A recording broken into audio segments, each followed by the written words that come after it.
तो जैसा कि मैंने बताया कि OSI आर्किटेक्चर में TCP/IP जो आर्किटेक्चर है उसमें 5 लेयर्स हैं, और वो लेयर्स कुछ ऐसे हैं जिन्हें हम एक्चुअली इस सेमेस्टर में पढ़ेंगे। तो सबसे पहले जो लेयर है lower level, that is physical layer.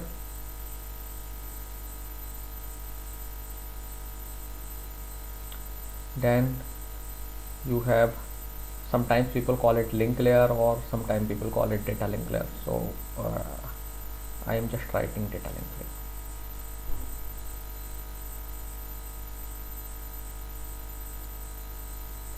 And third layer is network layer.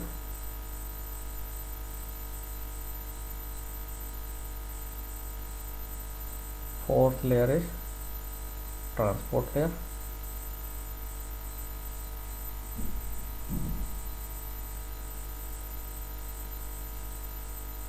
And fifth is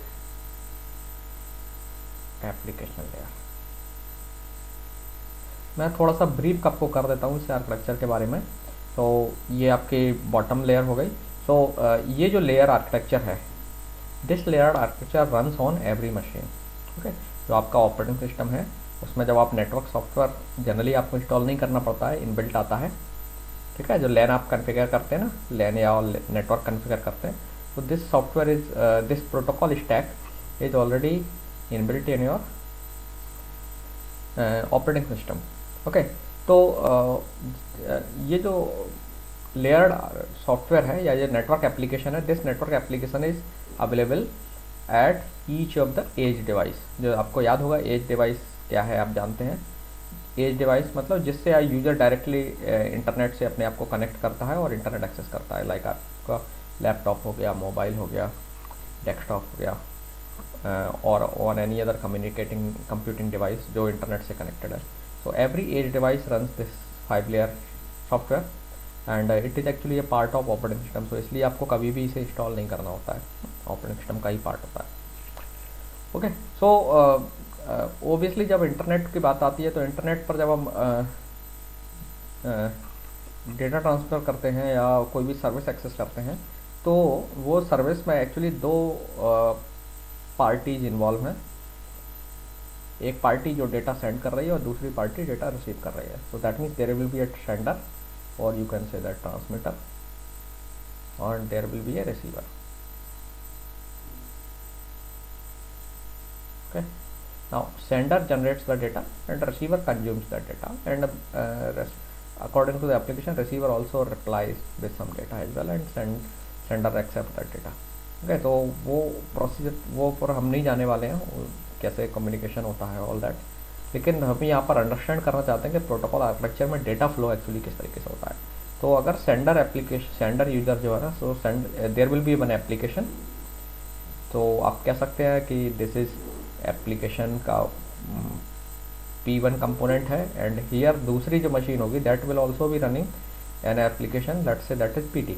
so P1 process generates some data, and this P1 process actually interfaces with application layer. Okay, I forgot to write layer here. So that P1 process will give the data to the application layer. Application layer will forward this data to the transport layer. So obviously जब आप process का data application layer को जाता है तो application layer उससे एक chunk बनाती है और उसमें हेडर और मे बी फुटर ऐड करे depending on the protocol. Header add करके एक चंक बना लेती है, एक फिक्स साइज पैकेट बना लेती है। हालांकि हम इसे एप्लीकेशन लेयर पर उसे पैकेट नहीं बोलते हैं, सिंपली मैसेज बोलते हैं। Okay, then that message goes to the transport layer, क्योंकि एप्लीकेशन लेयर खुद भी डेटा ट्रांसमिशन नहीं कर सकती, तो एप्लीकेशन लेयर अपने खुद के फंक्शंस करती है। एंड देन ट्रांसपोर्ट लेयर जो है इसका काम क्या होता है, डेटा को ट्रांसपोर्ट करना नेटवर्क पर। तो ट्रांसपोर्ट लेयर पर जो है दो ट्रांसपोर्ट लेयर सर्विस अवेलेबल है, either TCP UDP।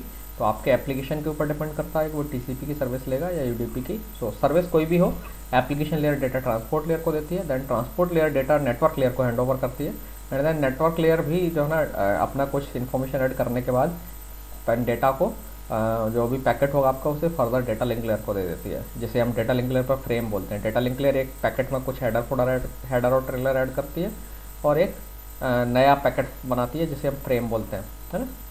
Okay, and then this is given to the physical layer. और फिजिकल लेयर क्या करते हैं, physical layers are actually connected by some communication medium.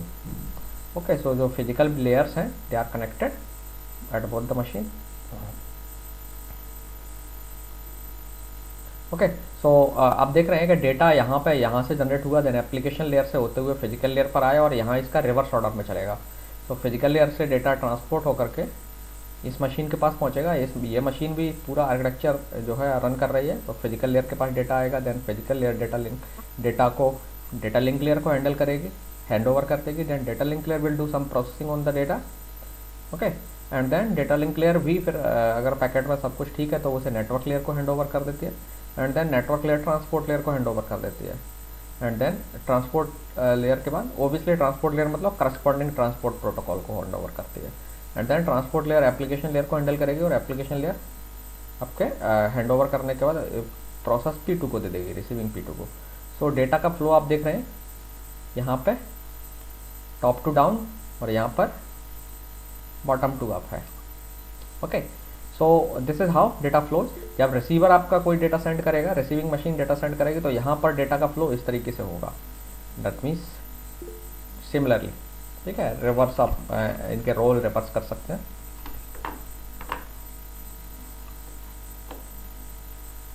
somebody sending message.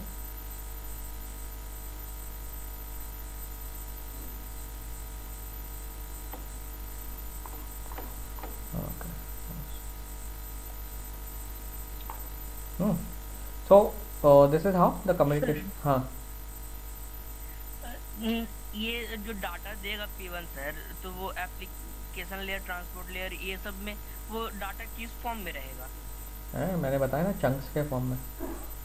आप उन्हें अलग अलग layer पर अलग अलग नाम से बुलाते हैं उस डेटा को। जो जनरली आप उसे पैकेट बोल सकते हैं, लेकिन एक्चुअली अलग लेयर पर टर्म अलग अलग है। यहाँ उसे सेगमेंट बोलते हैं ट्रांसपोर्ट लेयर पर, नेटवर्क लेयर पर वो पैकेट हो जाता है, डेटा लिंक लेयर पर फ्रेम है, एप्लीकेशन लेयर पर मैसेज है, और फिजिकल लेयर में स्ट्रीम ऑफ बिट्स है। फिजिकल टू फिजिकल में जाता है तो यहाँ पे बिट्स के फॉर्म में। सो लिंक इन दोनों के बीच में जब लिंक पर जाएगा डेटा तो एक सिग्नल के फॉर्म में जाएगा। That signal will be either electric signal और इलेक्ट्रोमैग्नेटिक वेव और it may be A optical fibre, that means optical signal. तो डिपेंड्स ऑन द मीडियम किस टाइप का है, या समटाइम्स वो वेरियस फॉर्मेट में जाएगा क्योंकि बीच में इंटरमीडिएट नोड्स भी होंगे, तो उनके बीच में लिंक्स हो सकती हैं। ये जो लिंक मैंने एक सिंगल दिखाया है, that may be this is a path actually. So path में consist of multiple links and हर लिंक अलग तरीके की हो सकती है। ओके, तो वो डिटेल्स की चीज़ें हैं। अभी मैं केवल आपको ये बताना चाह रहा हूँ कि एप्लीकेशंस में जो लेयर्स हैं ये कैसे कम्युनिकेट करती हैं। तो इनमें डेटा फ्लो किस तरीके से होता है। ओके, सो फर्स्ट थिंग तो ये है कि डेटा फ्लो कैसे होता है। अब हम देखते हैं कि एक्चुअली क्या होता है, जो लेयर्स हैं ये आपस में भी एक दूसरे से कम्युनिकेट करती हैं। तो ये जो कम्युनिकेशन है वो डायरेक्ट नहीं होता है, वो कम्युनिकेशन इनडायरेक्ट होता है। कैसे वो इनडायरेक्ट होता है कि एक्चुअली क्या होता है कि जब प्रोसेस ने डेटा जनरेट किया तो एप्लीकेशन लेयर के पास वो डेटा आया, तो एप्लीकेशन लेयर ने क्या किया, उसको चंक्स में बांटा और फिर कुछ एडिशनल इन्फॉर्मेशन ऐड की, जिसकी मदद से ये वाली एप्लीकेशन लेयर उस पैकेट को या डेटा को प्रॉपरली प्रोसेस कर पाए। ठीक है, so this application layer sends some information with this message, जिससे और this is added into the header. ठीक है, so let's say this is header and ये इज डेटा। तो data is this side and header is this side, front में मान के चल रहा हूँ मैं, इस साइड फ्रंट है। तो हेडर में कुछ डेटा ऐड किया है, so this is called, let's call it H1, header H1 जो कि एप्लीकेशन लेयर ने ऐड किया, और this H1 is for this application layer. Okay, क्योंकि जो लेयर्स हैं आपस में भी उनमें कम्युनिकेशन होता है, so that's why these layers are called peer. Application layer यहाँ के एप्लीकेशन लेयर से कम्युनिकेट करती है, but this communication is not a direct communication, it is a indirect communication. Similarly जब एप्लीकेशन लेयर, हाँ यहाँ पर देखेंगे तो ये एप्लीकेशन लेयर इस ट्रांसपोर्ट लेयर के साथ डायरेक्टली कम्युनिकेट करती है, so this is a direct communication. Sir इस एप्लीकेशन लेयर मतलब इससे नहीं, एप्लीकेशन लेयर से जो प्रेजेंटेशन लेयर में डेटा आता है तो प्रेजेंटेशन लेयर कैसे मतलब उसको समझता है, उसमें तो इनक्रिप्ट ना किया हुआ, उसको डिक्रिप्ट करेगा तभी ना समझ में आएगा उसको। तो अभी हम प्रेजेंटेशन लेयर की बात ही नहीं कर रहे हैं, ठीक है। अभी हम नहीं, एप्लीकेशंस के डीप में नहीं जा रहे हैं। ओब्वियसली वो सब इनक्रिप्ट है तो डिक्रिप्ट तो करना ही पड़ेगा, तो डिक्रिप्शन के लिए इन्फॉर्मेशन हेडर फुटर में आप भेजेंगे ना। हालांकि दोनों के बीच में पहले ही की एक्सचेंज हो जाएगा, वो एक सेपरेट चीज़ है, सेशन के टाइम पे एक्सचेंज होता है, ठीक है। वो हम उसमें डिटेल में जाएंगे बाद में। ओके, सो अभी तो आप सिर्फ इतना समझना चाह रहे हैं कि ये लेयर्स भी आपस में कम्युनिकेट करती हैं, जस्ट दैट। सिर्फ अब ये जान इस्टेब्लिश करना चाह रहा हूँ मैं कि these layers communicate with each other. क्या कम्युनिकेट करती हैं, कैसे कम्युनिकेट करती है, उसकी डिटेल्स, उसकी फॉर्मेटिंग क्या होगी, मैसेज की फॉर्मेटिंग क्या होगी, क्या किस कंडीशन में वो कम्युनिकेट करती हैं, किस तरीके से कम्युनिकेट करती हैं, all we will discuss when we will study these layers. So application layer, जैसे मैंने बताया कि एप्लीकेशन लेयर अपने जो बॉटम में लेयर है ट्रांसपोर्ट लेयर, उससे डायरेक्टली कम्युनिकेट करती है। लेकिन जब दूसरी मशीन है, जो रिसीवर पर जो मशीन है, वहाँ पर जो करस्पॉन्डिंग लेयर है, तो एप्लीकेशन लेयर, ये दोनों आपस में डायरेक्टली इंटरेक्ट नहीं करते हैं। ये जो इंटरेक्शन है that is a indirect kind of interaction. और वो कैसे अचीव हो रहा है कि इसने एप्लीकेशन लेयर में डेटा के साथ एक हेडर ऐड कर दिया, and this header is read by only this application layer. H1 को केवल यहाँ की एप्लीकेशन लेयर रीड करती है और कोई रीड नहीं करेगी।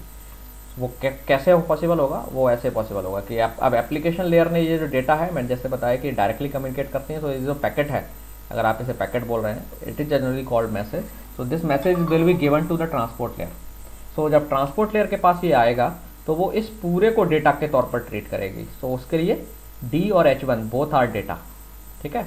तो मैं सिर्फ इसको यहाँ फिर अगेन D ही लिख रहा हूँ, ओके। लेकिन ये D का मतलब D एंड H1 है, और लेट्स राइट H1, ठीक है, D H1। तो D H1 is the data, and then again transport layer will also add some information, let's call it H2 header के तौर पे, जिससे यहाँ की ट्रांसपोर्ट लेयर इस मैसेज को इसकी डिजायर्ड के अकॉर्डिंग, जो प्रोटोकॉल की रिक्वायरमेंट है, यहाँ पर जो प्रोटोकॉल होगा ट्रांसपोर्ट लेयर पर, नाम सुना होगा आपने TCP या UDP, तो उस प्रोटोकॉल की रिक्वायरमेंट्स जो भी हैं, जो प्रोटोकॉल के रूल्स रेगुलेशंस हैं, उसके अकॉर्डिंग यहाँ प्रोसेसिंग हो, तो वो यहाँ पर H2 के तौर पर उसने हेडर ऐड कर दिया, ठीक है। देन नेटवर्क, देन इसके बाद ये जो पूरा पैकेट है, it is given to the network layer. Now network layer का काम ट्रांसपोर्ट लेयर ने क्या कर दिया, नेटवर्क लेयर को डिलीवरी के लिए हैंड ओवर कर दिया है। then network layer will actually take that packet, that means this whole packet, and it will consider it as data. So this whole will be now considered as data, ये वाला पूरा packet including H2. So D H1 H2 is becomes the data, and then network layer will add again a header H3, or this H3 is meant for the network layer here. यहाँ पर जो network layer है उसके लिए communication information है। So it is some, you can say that this is some message that should be read by the network layer at the time of processing this packet, ठीक है। So H3 add कर दिया network layer ने, और then इसके बाद वो पूरे पैकेट को डेटा लिंक लेयर को दे देती है। और डेटा लिंक लेयर क्या करती है, उसके लिए ये पूरा डेटा है, तो इसे वो एक फ्रेम के अंदर रख देती है। So D H1 H2 H3 ये सब का सब जो है डेटा लिंक लेयर के लिए डेटा है, और डेटा लिंक लेयर अब अपना एक हेडर भी ऐड करती है। So let's say this is H4 and this is, it also adds a trailer, so let's call it T1, और T आप किला बोल सकते हैं, ठीक है। And then it gives to the physical layer. Physical layer कुछ भी ऐड नहीं करती है, वो सिंपली इस पैकेट को ट्रांसपोर्ट कर देती है। सो अब आप देखेंगे कि ये वाला पार्ट यहाँ से यहाँ तक डेटा है, ठीक है, और ये हेडर ट्रेलर है। और अब ये पैकेट ट्रांसपोर्ट होकर के इस फिजिकल लेयर के पास आएगा। फिजिकल लेयर ने जो ना इसको पूरे पैकेट को यहाँ हैंड ओवर कर दिया, ओके। सो नाउ ये जो लेयर है, यहाँ पे डेटा लिंक लेयर है, so this data link layer will read this header H4, और इसे पैकेट से रिमूव भी कर देगी अब रीड करने के बाद, और इसके डायरेक्शन के according it will do the processing of the packet, okay. तो आप देख सकते हैं जो H4 है, it is was meant for this DLL, and then ये DLL क्या करेगी, H4 को हटा करके और T1 को भी हटा करके, सॉरी ट्रेलर भी हटा देंगे। D H1 H2 H3 will be given to the network layer here, and network layer को आपको मालूम है कि यहाँ पर H3 was the for network layer. So this network layer will read this H3, और अकॉर्डिंगली H3 में जो डायरेक्शंस हैं उसके अकॉर्डिंग प्रोसेस करेंगे, एंड देन H3 को हटा देगी और H3 को हटाने के बाद D, H1 और H2 ट्रांसपोर्ट लेयर को दे देगी। देन ट्रांसपोर्ट लेयर जो है H2 को निकाल लेगी और H2 से इंफॉर्मेशन जो दी गई है उसी के अकॉर्डिंग ये D और H1 जो पूरा मैसेज है उसे प्रोसेस करेगी एंड देन एप्लीकेशन लेयर को दे देगी। एप्लीकेशन लेयर जो है H1 को निकाल करके अकेला D जो है सेपरेट कर लेगी दोनों को और फिर H1 के डायरेक्शन, H1 जो में जो इन्फॉर्मेशन दी गई है उसके हिसाब से D को प्रोसेस करेगी और फिर H1 को निकाल करके डेटा अकेला जो भी बचा है वो P2 को दे दिया जाएगा। तो इस तरीके से ये जो हेडर्स हैं, हेडर्स और ट्रेलर्स जो ऐड किए गए हैं, इनकी मदद से ये जो लेयर्स हैं आपस में सेंडर और रिसीवर पर जो करस्पॉन्डिंग लेयर्स हैं, इन्हें हम पीयर्स बोलते हैं, peer layers. So they communicate with each other in indirect fashion. ठीक है, यहाँ पर जो कम्युनिकेशन है वो डायरेक्टली हो रहा है, जैसे यहाँ data link layer network layer से कम्युनिकेट कर रही है और यहाँ network layer direct data link layer से कम्युनिकेट कर रही है। तो ये जो कम्युनिकेशन है इन दोनों, ये जो करस्पॉन्डिंग लेयर्स हैं इनके बीच में जो कम्युनिकेशन है बाई डायरेक्शनल है, आप देख सकते हैं, क्योंकि एक बार इस साइड सेंडर पर इस डायरेक्शन में कम्युनिकेशन हो रहा है, रिसीवर पर इसके अपोजिट डायरेक्शन में कम्युनिकेशन हो रहा है। So these links are actually दोनों लेयर्स के बीच में जो कनेक्शन है, this is bidirectional connection. Similarly these links also communicate with their peers on the receiving and on the other machine actually. So net sender की जो network layer है receiver की नेटवर्क लेयर से communicate करती है, transport की network layer sender की network transport layer receiver की ट्रांसपोर्ट लेयर से कम्युनिकेट करती है and so on. Okay, so this is called peer communication. So these layers are called peer to each other. So this is how the softwares communicate. Okay, so this was just a brief introduction that I want to give. हालांकि layer architecture में आपको यही सब पढ़ने को मिलेगा, जिसमें से कुछ लेयर्स को वो यूजर सपोर्ट लेयर बोलते हैं, एक्चुअली एप्लीकेशन लेयर और ट्रांसपोर्ट लेयर को वो लोग यूजर सपोर्ट बोलते हैं। ये नेटवर्क लेयर हो गई, ये तीनों एक्चुअली नेटवर्क से रिलेटेड लेयर्स हैं, तो वो आप उसमें पढ़ लीजिएगा। Okay, so now I am going to discuss how we create applications on the network. तो जैसा कि हमने पिछली क्लास में पढ़ा था कि नेटवर्क जो है, जो इंटरनेट है, internet runs varieties of applications, है ना, internet runs variety of applications. So suppose, so if you are an application developer, you want to write an application, so you have a network, that means आप network means आपके पास internet already available है, और internet का काम क्या है, it does data transport. Okay, so इसका जो मेन काम है, अगर आप देखें इस इंटरनेट को फंक्शन को, तो it offers data transport service.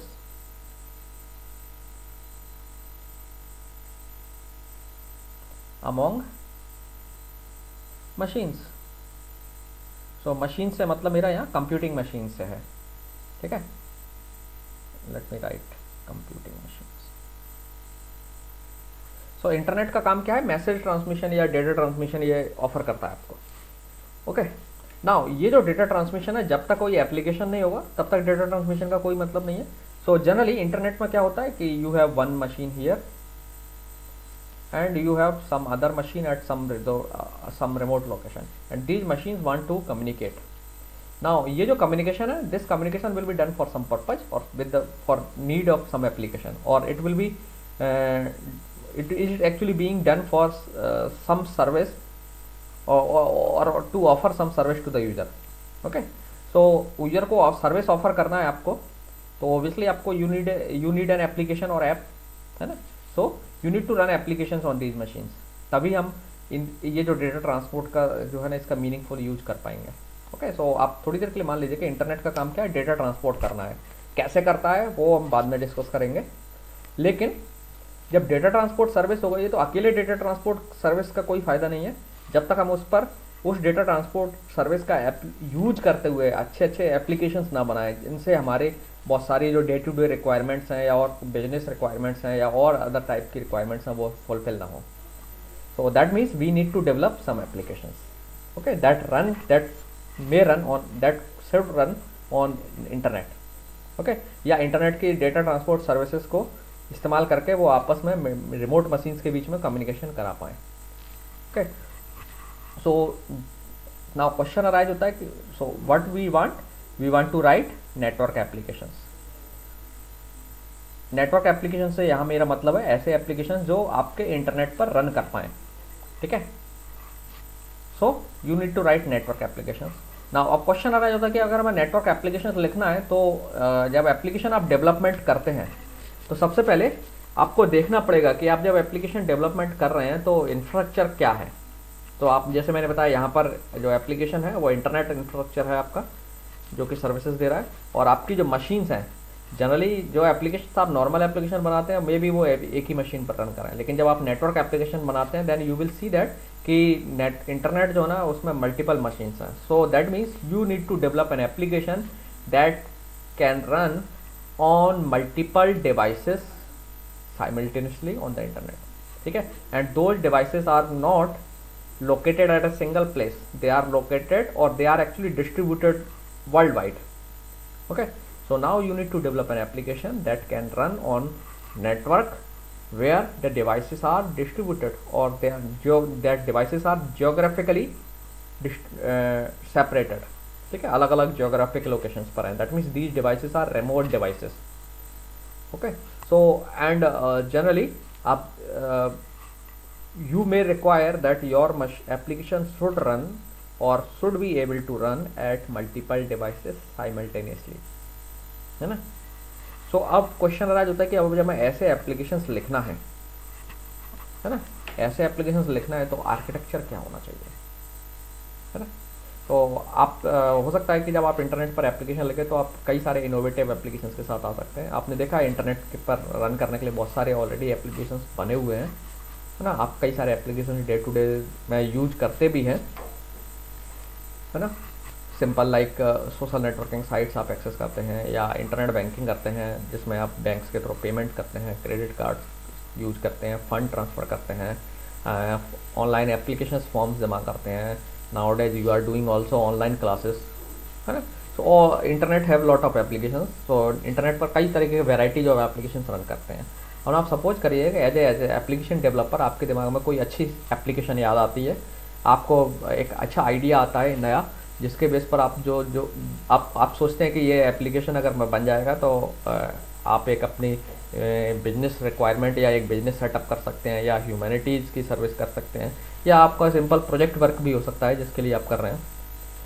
Okay, so you want to write an application, उसके लिए आपके पास आइडिया भी आ गया। अब क्वेश्चन आ रहा होता है कि what the architecture should be follow, what architecture we should follow. जो एप्लीकेशन हम बनाएंगे ना तो उसका मैं कोई तो आर्किटेक्चर फॉलो करना पड़ेगा। जैसे आप नॉर्मल एप्लीकेशन बनाते थे उसमें आप देखते थे कि एक फ्रंट एंड है, बैक एंड है ना, वो आर्किटेक्चर आप फॉलो करते थे इस टाइप का। लेकिन अब यहाँ पर कौन सा आर्किटेक्चर फॉलो किया जाए। जो नेटवर्क एप्लीकेशंस हैं वो जनरली दो आर्किटेक्चर फॉलो करके बनाए जाते हैं। So there are two type of network application architectures.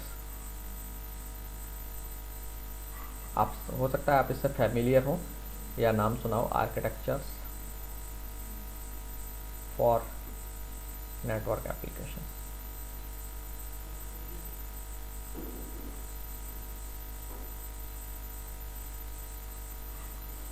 तो सबसे पहले OSI और TCP/IP। नहीं, वो नेटवर्क एप्लीकेशंस के आर्किटेक्चर नहीं है, वो नेटवर्क सॉफ्टवेयर के आर्किटेक्चर है। जो नेटवर्किंग के लिए जो सॉफ्टवेयर लग रहा है इंटरनेट में, जो नेटवर्क बना पा रहे हैं आप, इंटरनेट के जो सॉफ्टवेयर है वो नेटवर्क एप्लीकेशंस नहीं है, ठीक है। OSI और ये सब, ये तो हालांकि मॉडल है जो मैंने बताया ना कि इंटरनेट को रन करने के लिए एक सॉफ्टवेयर रिक्वायर्ड है सपोज, क्योंकि इंटरनेट में बहुत सारी डिवाइसेस हैं, उनको मैनेज करना है, उनके बीच में कम्युनिकेशन इस्टेब्लिश करना है, ट्रांसपोर्ट जो सर्विस आपको इस्टेब्लिश करनी है इंटरनेट पर, तो उस ट्रांसपोर्ट सर्विस के लिए यू नीड कम्युनिकेशन सॉफ्टवेयर। तो वो उस कम्युनिकेशन सॉफ्टवेयर का आर्किटेक्चर है, वो एप्लीकेशन का नहीं है। जो नेटवर्क एप्लीकेशन का मतलब हम यूज़र के एप्लीकेशंस की बात कर रहे हैं जो नेटवर्क पर रन करेंगे, इंटरनेट पर रन करेंगे, ठीक है। तो जो यूज़र एप्लीकेशंस हैं, जो आपका इंटरनेट का जो कम्युनिकेशन सॉफ्टवेयर है वो तो सारी डिवाइसेस पर रन करता है, चाहे एज डिवाइस हो चाहे कोर डिवाइसेस हो। लेकिन जो आपका नेटवर्क एप्लीकेशंस होंगे ये केवल एज डिवाइसेस पर रन करेंगे, ओके। और आप कहेंगे क्यों कोर डिवाइस पर हम नहीं लिख सकते। तो कोर डिवाइस पर एप्लीकेशन आप लिख ही नहीं सकते क्योंकि वो एप्लीकेशन लेयर पर काम ही नहीं करते हैं। जो आपकी जो कोर डिवाइसेस हैं लाइक स्विचेज और राउटर्स, पहली चीज़ तो वो एप्लीकेशन लेयर पर इंटरेक्ट ही नहीं करते हैं। दैट मीन्स वो केवल physical layer data link layer and network layer पर ही काम करते हैं। तो उन्हीं से रिलेटेड आप सिस्टम सॉफ्टवेयर या यूटिलिटीज जरूर लिख सकते हैं, लेकिन आप कोई भी यूज़र एप्लीकेशन वहाँ इन डिवाइसेस पर रन नहीं कर सकते, क्योंकि ये डिवाइसेस यूज़र एप्लीकेशन को रन करने के लिए बनाई ही नहीं गई हैं। जो आपके कोर डिवाइसेस हैं लाइक राउटर्स, गेटवेज, स्विचेज, नहीं, these are the core devices but they do not run any user application. ठीक है, और यूज़र इनको एक्सेस भी नहीं कर सकता है क्योंकि इनका कंट्रोल ISPs के पास होता है। ठीक है सर, राउटर फिजिकल लेयर पे कैसे वर्क करता है? क्या राउटर फिजिकल लेयर पर कैसे वर्क करता है? बताएंगे, वो हम डिस्कस करेंगे। फिजिकल लेयर पर वर्क करने का मतलब है कि जो आपकी बिट्स हैं उनको सिग्नल में ट्रांसमिट करना, उनको अंडरस्टैंड करना और सिग्नल को वापस बिट्स में कन्वर्जन करना। तो उसमें बहुत सारी टेक्नोलॉजीज़ हैं, so they are implemented in form of hardware. ठीक है, तो फिजिकल लेयर ऐसी कोई लेयर नहीं होती है, that is implemented in hardware. वो हम फिजिकल लेयर पर जब आएंगे तब बात करेंगे। हाँ आर्किटेक्चर ऑफ नेटवर्क एप्लीकेशन को तो सर मैं ऐसे भी बोल सकता हूँ, पीयर टू पीयर और क्लाइंट टू हाँ, वही मैं डिस्कस करने जा रहा हूँ। ठीक है, तो जो नेटवर्क सॉफ्ट एप्लीकेशंस जो रन करने वाले, नेटवर्क के ऊपर जो यूज़र एप्लीकेशंस रन करने वाले हैं, वो दो तरीके के आर्किटेक्चर फॉलो करते हैं। जो दो आर्किटेक्चर पॉपुलर हैं उसके लिए, एक है क्लाइंट सर्वर आर्किटेक्चर,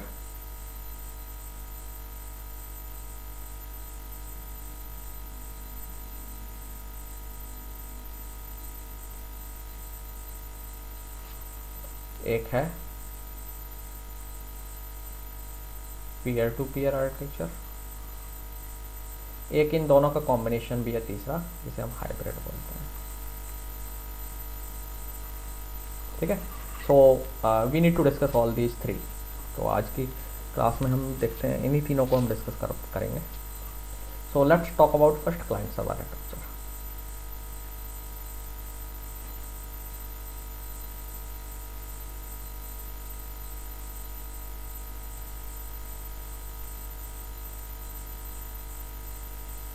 तो क्लाइंट सर्वर आर्किटेक्चर पर क्या मान के चलते हैं कि we assume that there is a powerful machine,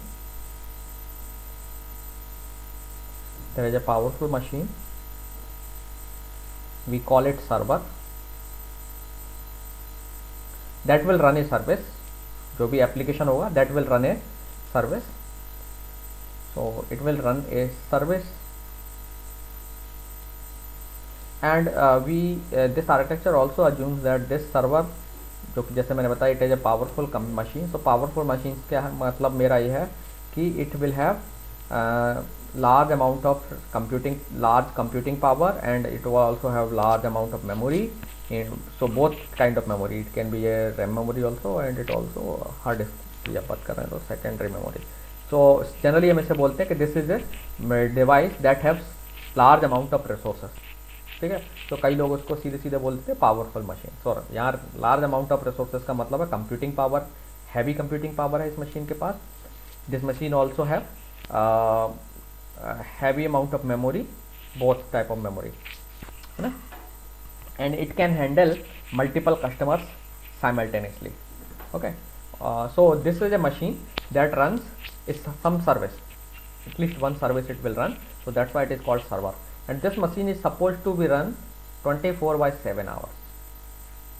ठीक है, मतलब it will run continuously because it is offering a service।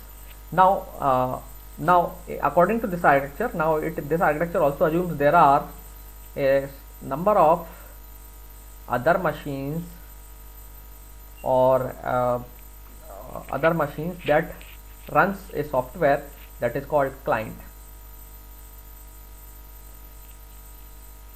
okay, so each of the machine have a client software, a copy of the client software।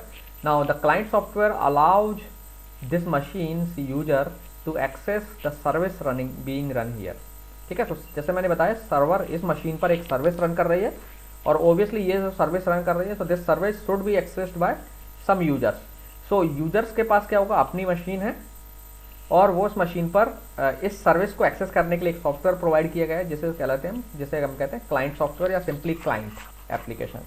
ठीक है, तो इस service को generally हम एक सर्वर एप्लीकेशन के तौर पर रन करते हैं। Sometimes we call it that this server is running a server application. or application server, you can say that.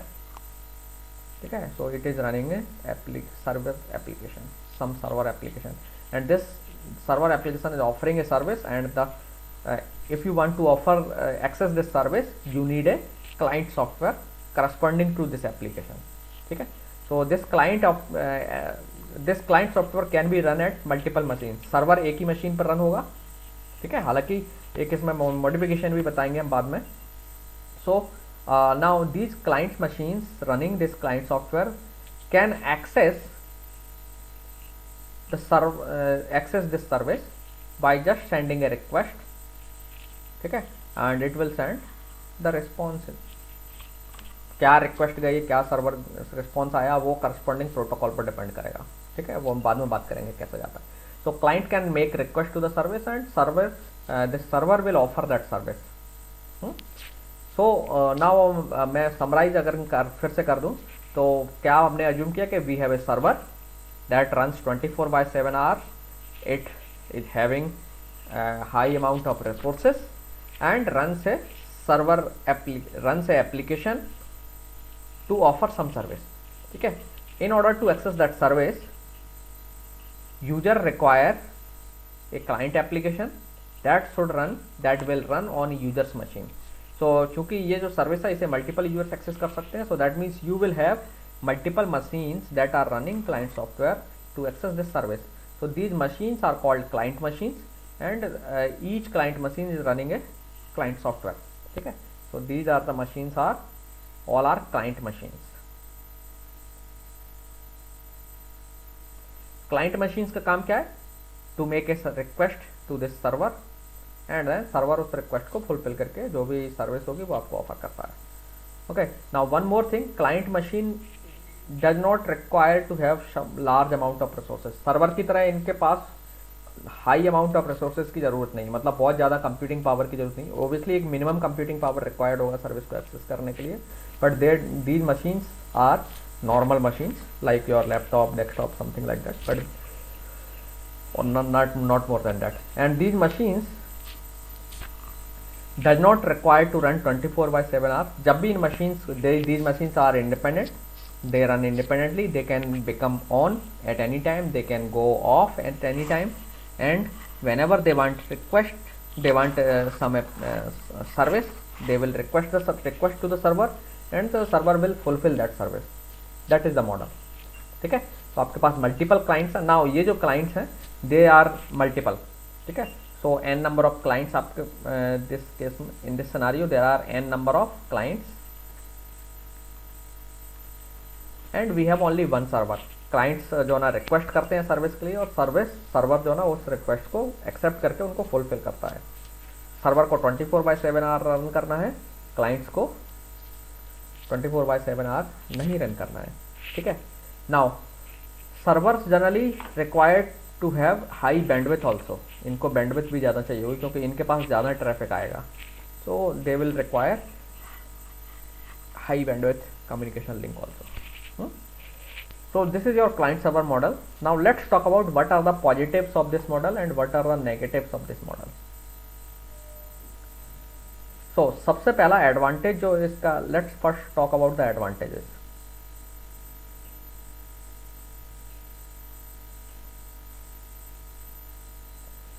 Simple है मॉडल,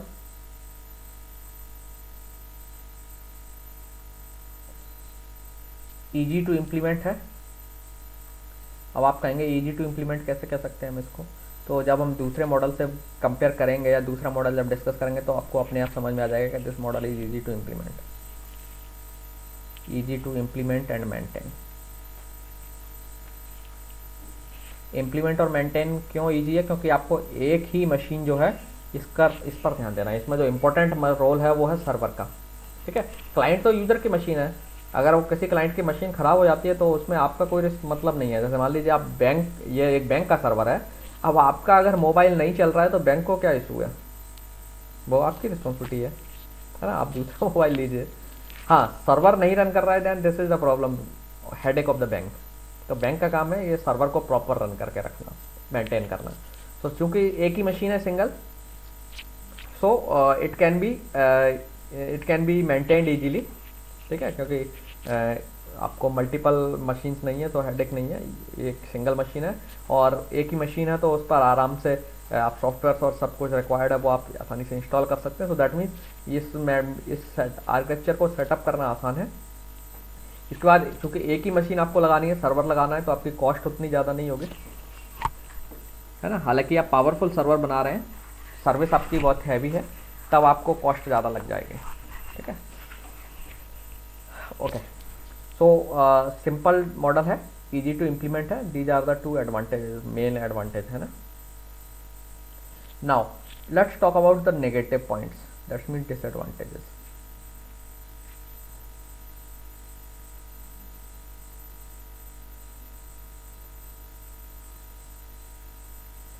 जो मेन डिसएडवांटेज है उसका ये है कि single point of failure,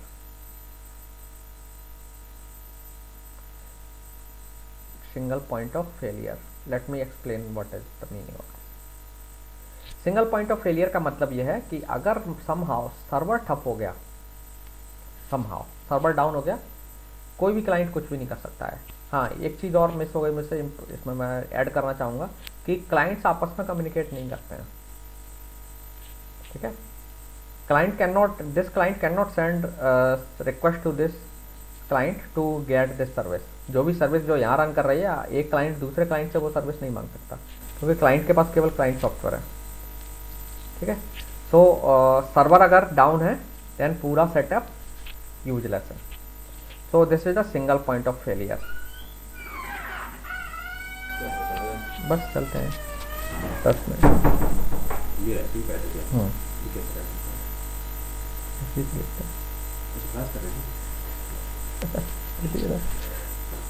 okay, so this is the one problem that single point of failure is there. तो अगर ये नोड फेल होता है then everything will go down, ठीक है। दूसरा है सिंगल पॉइंट ऑफ अटैक।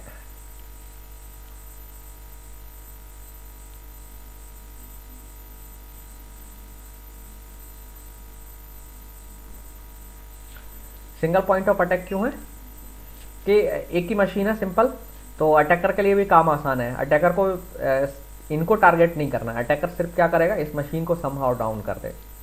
तो एक ही मशीन है और इसको आपने डाउन कर दिया, सब कुछ डाउन, है ना। So single point of attack. तो जनरली एक अटैक होता है DDoS बोलते हैं हम, distributed denial of service attack या denial of service attack, DOS attack. O small होता है इसमें, सॉरी इसमें ऐसा लिखते हैं DOS, denial of service attack. तो डिनाइल ऑफ सर्विस अटैक बहुत पावरफुल अटैक होता है और इसको रेगुलेट करना भी डिफिकल्ट होता है। तो अगर चूँकि एक ही मशीन है आपकी जो सारे काम के लिए रिस्पॉन्सिबल है या इम्पोर्टेंट है, तो आप इसी को डाउन कर दीजिए, तो everything will be down.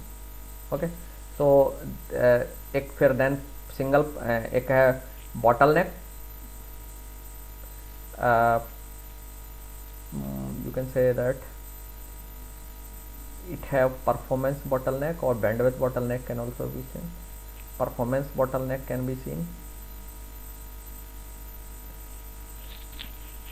Problem of performance bottleneck का यू कैन से। तो परफॉर्मेंस बॉटलनेक से मेरा मतलब है कि एक्चुअली क्या है कि ये सारा काम एक ही मशीन कर रही है। तो अगर एक पर्टिकुलर टाइम पर आप ये जो मशीन है इसकी कैपेसिटी है, उससे ज़्यादा साइमल्टेनियसली ये रिक्वेस्ट को सर्व नहीं कर सकती, तो जितने रिसोर्स होंगे उसी हिसाब से उतने ही कस्टमर्स को सर्व कर पाएंगे। लेकिन अगर पर्टिकुलर टाइम पर यहाँ पर क्या हो कि बहुत ज़्यादा रिक्वेस्ट अराइज हो जाए, तो ये मशीन हो सकता है ये मशीन उतनी अमाउंट ऑफ रिक्वेस्ट को हैंडल ही नहीं कर पाए, तो that means performance bottleneck create हो जाएगी। बॉटलनेक का मतलब बॉटलनेक टर्म इससे क्यों दिया गया, आपने देखा होगा बॉटल जो होती है उसका नेक जो है ना पतला होता है, नीचे मोटी होती है। सो बॉटलनेक का मतलब यही है कि यहाँ पर जाकर के ये बॉटलनेक क्रिएट हो जाती है इस पॉइंट पर। सो मल्टीपल रिक्वेस्ट आ जाए। सिमिलरली यहाँ पर जो लिंक कनेक्टेड होगी, सर्वर के पास जो लिंक आई हुई है उसकी एक कैपेसिटी है, तो इस लिंक पर उसकी कैपेसिटी से ज़्यादा ट्रैफिक आने लग जाए रिक्वेस्ट के फॉर्म में, तब भी प्रॉब्लम क्रिएट होगी। ठीक है, तो बैंडविड्थ बॉटलनेक, परफॉर्मेंस बॉटलनेक, ये सब बॉटलनेक क्रिएट होती हैं। तो सिंपली हम बॉटलनेक, पॉइंट ऑफ बॉटलनेक बोलते हैं इसको। Server is having a point of bottleneck. So these are the some of the problems that are associated with this model. ठीक है, so हालांकि आप देखेंगे कि बहुत सारी सर्विसेज जो हैं क्लाइंट सर्वर के फॉर्म में इंप्लीमेंट होती हैं। जैसे एग्जांपल्स अगर आप देखें इस आर्किटेक्चर के, तो आप जो सोशल साइट्स इस्तेमाल करते हैं, फेसबुक इस्तेमाल कर रहे हैं आप, फेसबुक आप यूज करते होंगे, या ट्विटर आप यूज कर रहे हैं, या आप इंटरनेट बैंकिंग इस्तेमाल कर रहे हैं, तो all these services are based on client server model.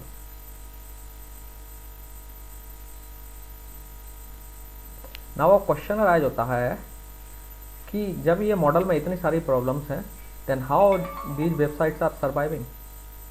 So actually क्या करते हैं कि एक अगर आप सिंगल पावरफुल सब कंप्यूटर लगाएंगे तो आपकी कॉस्ट बहुत ज़्यादा हो जाती है। ओके, सो यहाँ पर जो सर्वर की जो कॉस्ट है, सर्वर और इसको सेटअप करने की जो कॉस्ट है, दैट इज़ हैवी, क्योंकि आप सर्वर कंप्यूटिंग, सर्वर मशीन्स लगा रहे हैं। बट जनरली इन सर्विसेज को कई सारी बड़े बड़े ऑर्गेनाइजेशंस होते हैं, लाइक बैंक और बड़ी बड़ी company, they setup these server, so they can afford these services. जैसे गूगल है, गूगल अपने मेल सर्वर उन्होंने लगाया हुआ है और आपको फ्री में ईमेल सर्विस दे रहे हैं। तो वो उनका बिजनेस मॉडल को चला गया, वो आपका प्राइवेट डेटा या वटेवर जो भी ले रहे हैं उसके बेस पर वो आपको फ्री में सर्विसेज दे रहे हैं, but they are taking back lot of, जितना आप दे रहे हैं, जितना आपको दे रहे हैं उससे ज़्यादा वो आपसे ले लेते हैं, है ना। तो सिमिलरली फेसबुक है, फेसबुक में आप देखेंगे बिलियंस ऑफ यूजर्स हैं, ट्विटर मिलियंस ऑफ यूजर्स हैं, they are offering their services free, लेकिन उस फ्री सर्विस को मेंटेन करने के लिए they are using client server architecture. और क्लाइंट सर्वर आर्किटेक्चर में जनरली कहा जाता है कि हमको एक पावरफुल सर्वर डिप्लॉय करना है। सो अगर हम पावरफुल सर्वर का मतलब एक सुपर कंप्यूटर टाइप का सर्वर, तो कई बार क्या होगा, इतने यूजर्स के लिए, जैसे फेसबुक की बात करें तो एक सिंगल सुपर कंप्यूटर भी आप लगा देंगे, दुनिया का सबसे पावरफुल कंप्यूटर भी लगा देंगे सुपर कंप्यूटर, तो वो भी इतने यूजर्स को एक साथ सर्व नहीं कर पाएगा, क्योंकि जो हैवी अमाउंट ऑफ जो रिक्वेस्ट यूजर से जा रही हैं, जो ट्रैफिक जा रहा है, उससे हैंडल करना एक सिंगल सुपर कंप्यूटर के ही कैपेबिलिटी में नहीं है। सो जनरली फिर क्या करती हैं जो ऑर्गेनाइजेशन हैं या एजेंसीज हैं, what they do, they create clusters of servers. ठीक है, तो क्लस्टर ऑफ सर्वर्स का मतलब वो इसको एक क्लस्टर्स, कंप्यूटर्स के क्लस्टर के तौर पर इंप्लीमेंट करते हैं। तो दे हैव एक सिंगल सर्व मशीन की जगह पर वो क्या करते हैं, कई सारी मशीन्स, थोड़ा सा लो पावर की मशीन, लो पावरफुल या लो कॉस्ट मशीन्स वो डिप्लॉय करते हैं और उनको इंटरकनेक्ट करके एक क्लस्टर बना लेते हैं, जिसे आप डेटा सेंटर के नाम से भी जानते हैं, क्लस्टर ऑफ कंप्यूटर्स और कंप्यूटिंग मशीन। हालांकि ये भी पावरफुल मशीन्स होती हैं, नॉर्मल मशीन्स नहीं होंगी, but they create a cluster of machines और that is called data center. Okay, so इस तरह से क्या होता है, मल्टीपल मशीन्स हैं but they are implemented like that, they behave like a single server. तो एक तरीके से वर्चुअली वो एक सिंगल सर्वर की तरह बिहेव करती हैं, but ultimately they are not single server, they are multiple server. और नाउ डेज आप देखेंगे एक ही डेटा सेंटर नहीं होता है, कई बड़ी बड़ी company like Google, they have multiple data centres in through out the world, कई कंट्रीज में उनके डेटा सेंटर्स हैं। ओके, सो वो डेटा सेंटर्स वर्चुअली मिल करके एक सर्वर की तरह बिहेव करते हैं। Okay, so this is how this technology is surviving. Okay, so हालांकि ये इसकी कॉस्ट ज़्यादा होती है, बट इसकी कॉस्ट को डाउन कैसे किया जाता है, आप क्लस्टर्स बना लीजिए। ठीक है, सो अगर आप ये सर्विस पेमेंट बेस कर रहे हैं तो आपको वो कॉस्ट आप रिकवर कर सकते हैं सर्विस से, लेकिन आप फ्री सर्विस दे रहे हैं तो किसी और तरीके से आपको रिकवर की जाती है। जनरली फेसबुक है, आप देखेंगे फेसबुक के बारे में आप गूगल पर पढ़ सकते हैं, गूगल पर एक वीडियो मिल जाएगा, मैं otherwise I will share some link, तो आप देख पाएंगे फेसबुक का डेटा सेंटर कैसा है, गूगल का डेटा सेंटर कैसा है और उसमें कितना उनका इन्वेस्टमेंट लगता है। आप देखेंगे कि उनकी कूलिंग के लिए ही उनको बहुत पैसा खर्च करना पड़ता है। दैन रेगुलरली वो उसमें स्टोरेज डिवाइसेस ऐड करते जाते हैं, क्योंकि बिलियंस ऑफ फोटोज जो ना पर डे फेसबुक पर अपलोड होती हैं, मैसेज अपलोड होते हैं और सारा डेटा वो उनको बैकअप करके रखना होता है, तो ह्यूज अमाउंट ऑफ इन्वेस्टमेंट उसमें लगता है उनका। बट उनका एक अपना बिजनेस मॉडल है जिसमें वो यूज़र के डेटा से ही या यूज़र से ही पैसा कमाते हैं। ठीक है, हर यूज़र से वो, आप एक यूज़र का मतलब सम डॉलर्स, 12 आई डोंट नो, एक मुझे याद नहीं है, कुछ समय पहले एक कहीं पर स्टडी आई थी जिसमें लिखा था कि एक यूज़र उनसे वो पर ईयर समथिंग पता नहीं कितने डॉलर्स, $10 और $20 और ज़्यादा ही कुछ डॉलर्स कमाते हैं पर यूज़र से, जबकि आप देख रहे हैं आप तो कुछ नहीं पे करते हैं, इवन वो बैंडविड्थ का चार्जेस भी खुद ही बेयर करते हैं। So hardware, data centers, employees, all that, सारी सर्विसेज और सब कुछ आपको फ्री में दे रहे हैं, still they are surviving. And आप देखो मालूम है फेसबुक तो दुनिया की बड़ी कंपनी में से एक है, का जो प्रॉफिट है बहुत ज़्यादा है। So but they are actually selling your data, और एडवर्टाइजमेंट के थ्रू वो पैसा कमा रहे हैं। उनका मॉडल बिजनेस मॉडल है, तो अगर आप पढ़ना चाहें उसके लिए पढ़ सकते हैं। सो this is the client server model architecture. तो क्लाइंट सर्वर आर्किटेक्चर के डिसएडवांटेज क्या है? सिंगल पॉइंट ऑफ फेलियर है, सिंगल पॉइंट ऑफ बॉटलनेक है, परफॉर्मेंस बॉटलनेक है और सिंगल पॉइंट ऑफ अटैक। और एक और प्रॉब्लम है, स्केलेबल नहीं है ये, इट इज़ नॉट स्केलेबल। तो स्केलेबिलिटी इशू, हालांकि नाउअडेज स्केलेबिलिटी इशू को ये जो मैंने अल्टरनेट आर्किटेक्चर बताया, अल्टरनेट डिजाइन बताया, उसके तरीके से हैंडल कर लेते हैं। स्टिल स्केलेबिलिटी की एक प्रॉब्लम आती है। स्केलेबिलिटी की इशू, स्केलेबिलिटी का मतलब क्या होता है? जब नंबर ऑफ यूजर्स बढ़ जाते हैं तो ये सर्विस फेल होने लग जाते हैं। जैसे आपने देखा होगा IRCTC का सर्वर, सब लोगों ने एक्सपीरियंस किया होगा, तत्काल टिकट बुकिंग। नॉर्मल बुकिंग करिए, नॉर्मल डेज में तो बुकिंग में डिफिकल्टी नहीं आती है, लेकिन जैसे ही आप तत्काल में जाते हैं तो क्या हाल होता है? सर्वर डाउन हो जाता है। आप एक रिक्वेस्ट देंगे और 10 मिनट में रिस्पॉन्स आएगा, या पता चला पेज डाउन हो गया, सर्वर नॉट अवेलेबल समथिंग, इस तरीके के मैसेज आते हैं। तो वो ऐसा क्यों होता है? स्केलेबिलिटी इशू है, क्योंकि वो इतनी क्लास जो सर्वर जो है उनके पास इतनी रिक्वेस्ट पहुंच जाती है कि वो सर्वर उसको प्रॉपरली हैंडल नहीं कर पाता है, और फिर यूज़र का रिस्पॉन्स टाइम बढ़ जाता है। ठीक है, सो इसकी वजह से क्या होता है? स्केलेबिलिटी इशूज आते हैं, तो उसमें लार्ज रिस्पॉन्स टाइम आने लग जाता है। सो इसके लिए एक अल्टरनेट सॉल्यूशन क्या है? अल्टरनेट सॉल्यूशन आपको देता है पीयर टू पीयर आर्किटेक्चर।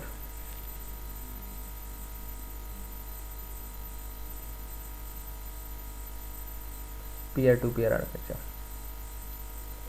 तो पीयर टू पीयर आर्किटेक्चर में क्या होता है कि नाउ इसमें जो आर्किटेक्चर है वो डिफरेंट है। यहाँ पे आपको सर्वर्स नहीं बनाने हैं। Now you have multiple machine, so इसमें जो है इंडिविजुअल यूजर्स की जो मशीन्स हैं they become server. So every machine is server, every machine is client. Okay, so यहाँ पर जो हम आर्किटेक्चर ले रहे हैं, you have the large number of machines, they are connected through internet. एक मिनट, ऐसे ड्रॉ करते हैं, ऐसे नहीं। All these machines are connected through internet and they are sharing their computing and bandwidth. अपनी स्टोरेज, कंप्यूटिंग और bandwidth, तीनों चीज, that means they are sharing resource. So every machine is every machine MC short में लिख रहा हूं मैं, every machine share its resources. ठीक है, वहां पर पुराने मॉडल में क्या था कि एक ही ऑर्गेनाइजेशन जो था पूरे रिसोर्सेस पर खर्चा कर रहा था, है ना। यहाँ पर एवरी यूजर, जो भी यूजर है, that is sharing its resource. That means आप अपने आप कंप्यूटिंग भी शेयर कर रहे हैं, you are sharing your bandwidth, you are sharing your storage and also your data. ठीक है, जो भी आपके पास डेटा है, you are sharing that. Now these machines can communicate with each other. Now machines can share the data, so file sharing, data sharing, video, audio, you can share everything, you can share whatever you want to share. And jab suppose this machine requires something, so this machine will get from maybe this machine is having that, so this machine will deliver to this data to this one, and this will become server for that time or for that moment, and it become client.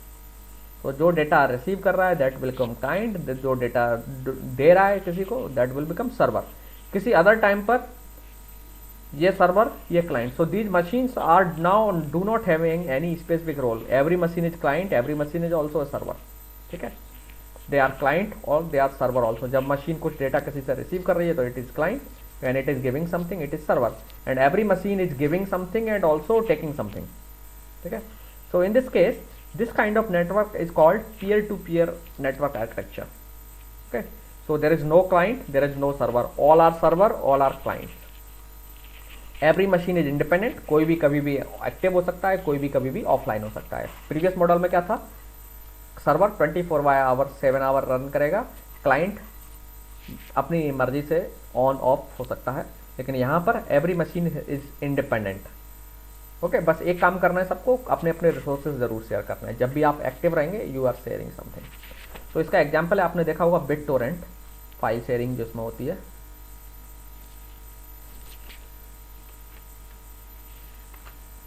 ठीक है, BitTorrent जो आपकी है, या Torrent आप जो service इस्तेमाल करते हैं that is of peer to peer nature. Then एक और है eMule,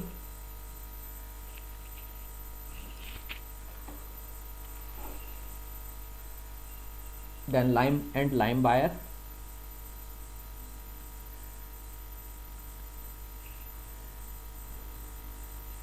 ये फाइल शेयरिंग सर्विसेज है।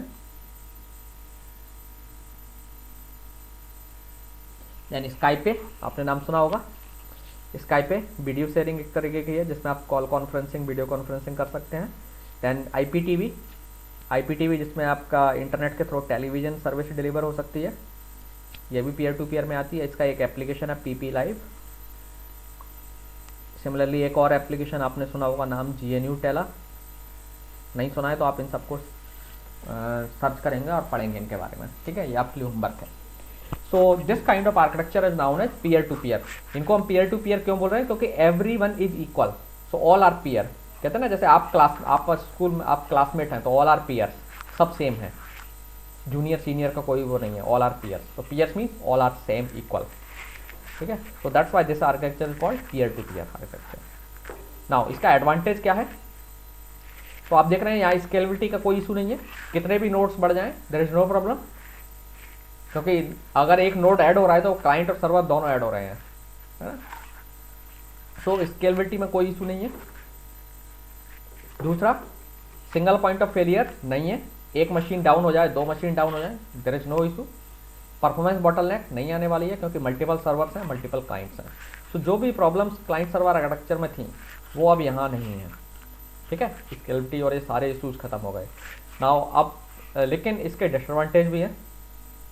क्या डिसएडवांटेज है, कॉम्प्लेक्स होती टेक्नोलॉजी है ये, नेटवर्क प्रोटोकॉल कॉम्प्लेक्स है, क्योंकि इसमें रिसोर्सेज कौन किसके पास क्या रिसोर्स है उसको मेंटेन रखना आसान काम नहीं है, it is a difficult task. दूसरा, ऐसे नेटवर्क में these networks are not ISP, this technology is not ISP friendly.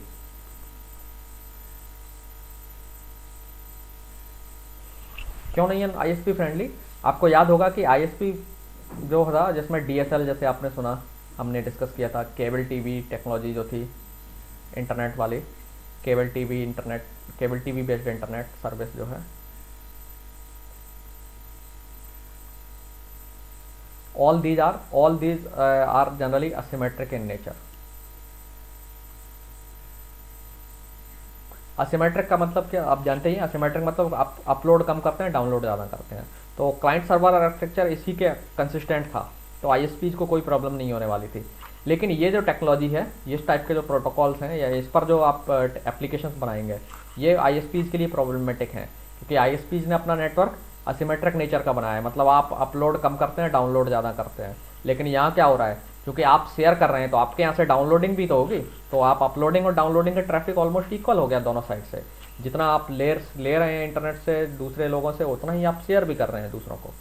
तो आईएसपीज के लिए जो है ना फ्रेंडली नहीं है, क्योंकि ये अपोजिट है उनके एजम्पशन के, जो जिस तरीके से उन्होंने अपना नेटवर्क बनाया है ये उसके अपोजिट अप्रोच लेके चलता है। So that is the issue.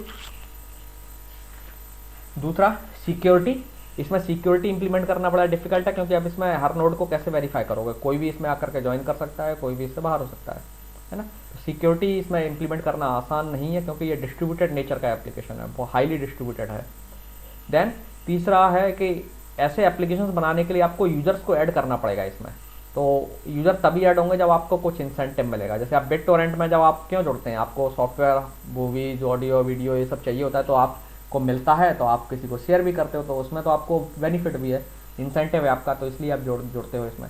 तो इसमें अगर आपको पीयर बढ़ाने हैं तो पीयर के तौर पर लोगों को इंसेंटिव कुछ ना कुछ होना चाहिए, एक इंसेंटिव मॉडल लेके आना पड़ेगा, जो आसान नहीं है इंसेंटिव लेकर के आना।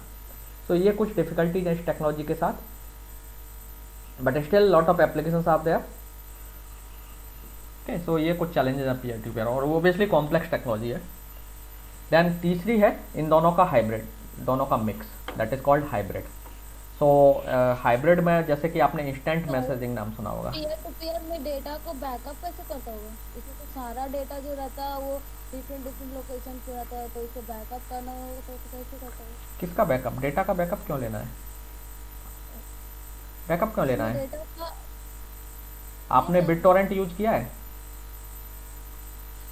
आपके पास 10 मूवीज हैं, आपने अपनी मूवीज शेयर कर दी, तो आपकी मशीन से कोई और डाउनलोड कर सकता है, और कोई दूसरे से आपको मूवी चाहिए तो आप डाउनलोड कर लीजिए, हैं, बैकअप की ज़रूरत नहीं है, ठीक है ना।